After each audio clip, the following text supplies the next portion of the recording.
আজকে আমার জেঠিমাদের বাড়িতে কালী পুজোর আয়োজন চলছে। তো বিকেলে এখন 4:30 মতো বাজে। এখন এখানে কুলো সাজানো হচ্ছে, এখানে দুর্ব বাছা হচ্ছে, আর ওদিকে জেঠিমা এবং কাকিমা মিলে আর কি প্রসাদের জন্যে নারকেল নাড়ু তৈরি হবে, লুচি তৈরি হবে, তারই সরঞ্জাম জোগাড় করছে। আর এই যে আমাদের নতুন ছোট্ট সদস্য, উনি কিন্তু আমাদের বাড়িতে এবারে প্রথমবার এলেন তার জন্মের পরে।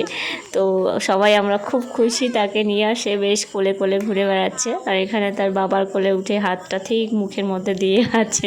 তো যাই হোক, এদিকে দেখো লুচি বেলে এবং সেটা ভাজাও শুরু হয়ে গেছে। যেহেতু প্রচুর কাজ, সেই জন্য হাতে হাতে তাড়াতাড়ি কাজগুলোকে সেরে রাখতে হবে। আর সন্ধেবেলা আবার জল সইতে যাওয়ার ব্যাপারও আছে। তো এই দেখো আমরা চলে এসেছি প্রায় 7:10-15 নাগাদ একদম নদীর ঘাটে, আমাদের কালিন্দী নদীর ঘাটে চলে এসেছি। আর এই জায়গাটাতে সবাই মিলে এসেছিলাম, ভাটার সময় ছিল তাই জল ছিল অনেকটাই নিচে। আর এখানে নিচে নামতে গিয়ে আমার দিদি পড়েও গিয়েছিল। তো যাই হোক, এখানে খুব সাবধানে কাজকর্ম করে আবার আমরা সেফলি বাড়ি পৌঁছেছিলাম।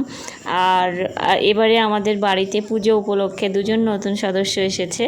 একজন তো দেখলে প্রথমে পুচকু, আর একজন আছে আমাদের বাড়ির জামাই। তো এই যে সামনে সাদা জামা পরিহিত যিনি দাঁড়িয়ে আছেন, উনি কিন্তু আমাদের বাড়ির একজন নতুন মেম্বার। আর কিন্তু প্রথমবার এসেই ও যে আমাদের সবার সঙ্গে এতটা মেতে উঠেছিল, প্রথমবার কিন্তু মনেই হচ্ছিল না, মনে হচ্ছে অনেক দিন যাওয়া আসা আছে আর কি।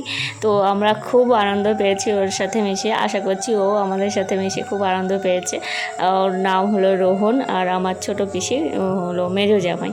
তো যাই হোক, চলো আমরা বাড়ি চলে এসেছি। এবারে আমাদের প্রতিমা আনতে যাওয়ার পালা, কিন্তু আমি সেটা তোমাদেরকে পরের ভিডিওতে দেখাবো। তো আজকের জন্য এইটুকুই। আর ছোটো ছোটো এরকম করে ভিডিও বানাবো ঠিক করেছি। কিছু কিছু ক্লিপ আমার ফোন থেকে মিসিংও হয়ে গেছে, সেগুলো রিকভার করা যাচ্ছে না। তো যে কিছু করার নেই, যেগুলো আছে সেগুলো দিয়েই তোমাদেরকে শেয়ার করবো। টাটা।